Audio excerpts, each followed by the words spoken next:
nikahlah engkau, perbanyak turunanmu, perbanyak anak cucumu, maka engkau insya Allah akan mendapatkan kebanggaan di hadapan Rasulullah.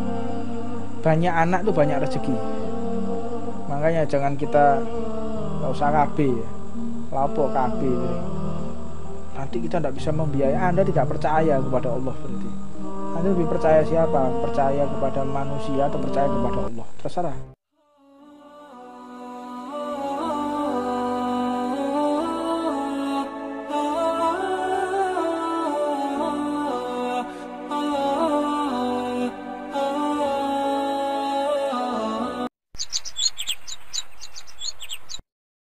Bismillahirrahmanirrahim.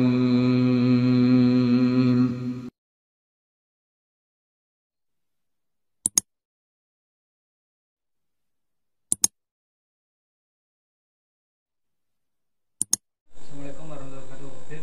Saya punya anak satu laki-laki, namanya Muhammad Haikal Apriyawan. Sekarang kelas 7 SMP. Sejak dulu pengen mondok, tapi istriku tidak ikhlas atau tidak rela. Sampai saat ini pun anak masih menuntut untuk mondok. Tapi jadi dia punya anak kepingin mondok, namun tidak dapat restu dari istrinya. Istrinya takut. Gimana kira-kira? Gimana solusinya? Nasib pun milih bojo salah. Aku milih bojone ki merpati, tak pilih-pilih kok. Ndi Mustofa mau? Turu ngguri. Turu toh?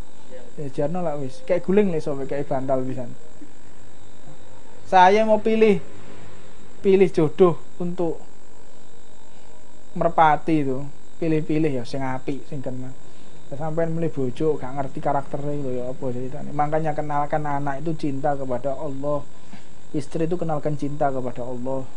Jangan dikenalkan cinta kepada dunia.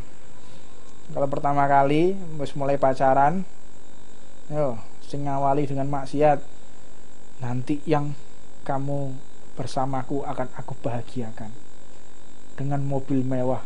Waduh, dengan mobil mewah, nanti makan setiap hari tumpengan. Yo bendino makan tumpengan di meja beraneka ragam. Akhirnya apa? Rabi, anak gak oleh mondok karena pertama kali tidak tahu, tidak diajarkan cinta kepada Rasulullah. Ya sungguh merugi kalau seandainya tahu. Makanya dikenalkan istrinya, dikenalkan kepada Rasulullah sehingga tertarik kepada ilmu. Ya, satu lagi. pertanyaan berikutnya, saya mau tanya, sebelum puasa kemarin kan saya minta maaf ke ibu saya, tapi ibu saya tidak memaafkan. Apakah sah puasa saya dan ibadah saya jika belum dapat maaf dari orang tua? Dan saya dulu pernah punya istri, di awal pernikahan hingga akhir pernikahan dia tidak pernah mencintaiku, dan saya ajak tinggal di rumah saya, dianya tidak mau. Dan ibunya tidak memperbolehkan dia ikut saya untuk tinggal di rumah saya. Dan Saya ini wakil penuh umat itu. Dan pada akhirnya saya talak satu. Apakah yang saya berdosa melakukan hal itu yang jelas-jelas dilarang oleh agama, dan apa yang harus saya lakukan? Jadi orang ini sebelum masuk Ramadan tidak mendapatkan restu dari ibu. Ya sungguh merugi jika seorang anak tidak mendapatkan restu dari orang tuanya. Lantas dia punya istri juga, istrinya juga brengkel, ngotot, suka ngajak berantem sehingga menjadi talak atau cerai. Faliyadzubillah min dzalik. Perbuatan yang dibenci oleh Allah mubah, namun dibenci, boleh tapi dibenci itu adalah cerai. Sebab pernikahan itu tidak main-main. Pernikahan itu ketika seseorang menikah, qabiltu nikaha wa taswija bil mahril madkur, itu saksinya Rasulullah. Saksinya adalah para malaikat. Karena tidak ada yang bisa membanggakan Rasulullah yang bisa kita amalkan, yaitu dengan memperbanyak keturunan. Tanakahu taksuru fa inni mubahin bikumul umam yaumal qiyamah. Nikahlah engkau, perbanyak turunanmu, perbanyak anak cucumu, maka engkau insya Allah akan mendapatkan kebanggaan di hadapan Rasulullah. Banyak anak itu banyak rezeki.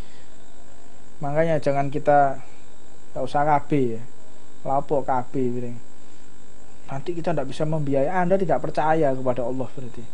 Anda lebih percaya siapa? Percaya kepada manusia atau percaya kepada Allah? Terserah. Semakin banyak kita punya anak, insya Allah kita semakin banyak rezeki. Jangankan banyak anak, banyak istri pun juga begitu hadirin. Yo. Jadi pernah Rasulullah itu didatangi sahabat, ya Rasulullah, ekonomi saya itu lemah. Ekonomi saya ini benar-benar susah payah. Saya buat makan sehari kadang nggak cukup. Ada solusi nggak ya Rasulullah? Ada solusinya. Apa? Nikahlah lagi. Ini buat makan sama istrinya, sama anaknya nggak cukup. Kata Rasulullah, solusinya nikah lagi. Karena yang mengucapkan Nabi, sahabat yakin. Jadi nikah lagi yang nomor 2. Datang ke Rasulullah, ya Rasulullah, aku sudah menikah lagi, tapi tambah melarat. Lebih melarat dari yang pertama. Ini istri saya 2, tambah mumet saya sekarang. Ada solusi enggak ya Rasulullah? Ada apa? Nikahlah lagi. Loh, ini sudah 2 loh ya Rasulullah. Nikah lagi? Iya, yang ketiga. Sudah, ya sudahlah.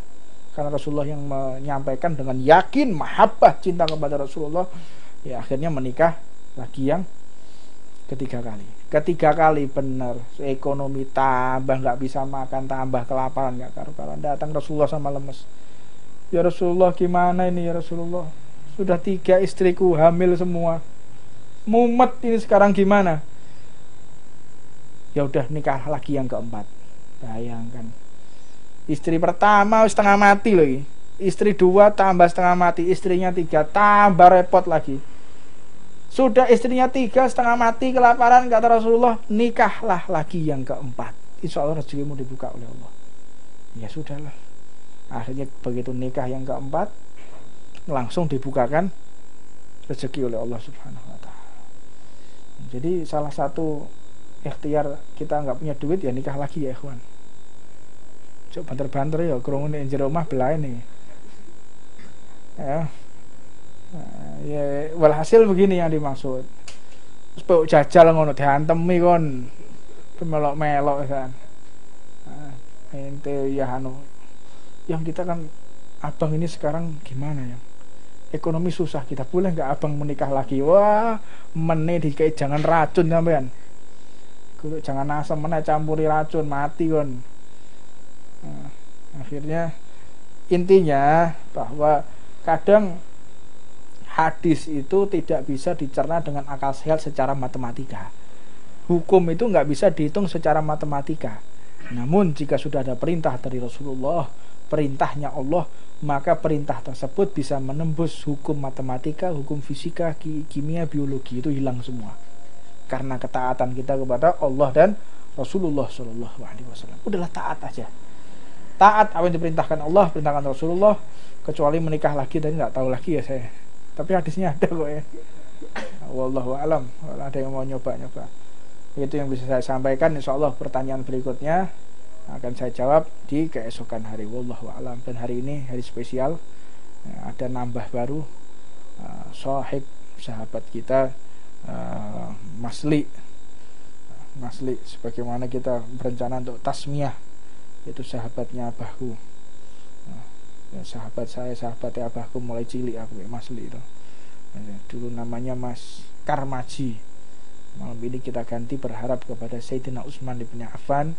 Kita mengambil namanya Sayyidina Utsman, namanya di Utsman Kamaru. Utsman di Omar. Bulannya Utsman. Apa bulannya Utsman? Ya, ini Sahrul Quran. Ya. Bulannya Nabi Allah, bulan sahabat Sayyidina Utsman ibn Affan. Sahrul Quran.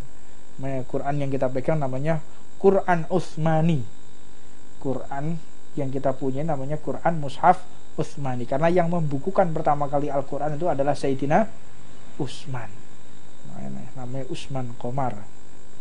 Ya, Utsman bulan.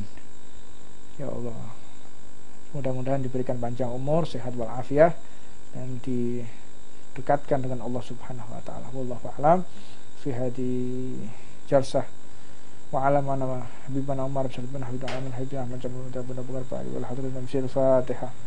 Bismillahirrahmanirrahim. Amin.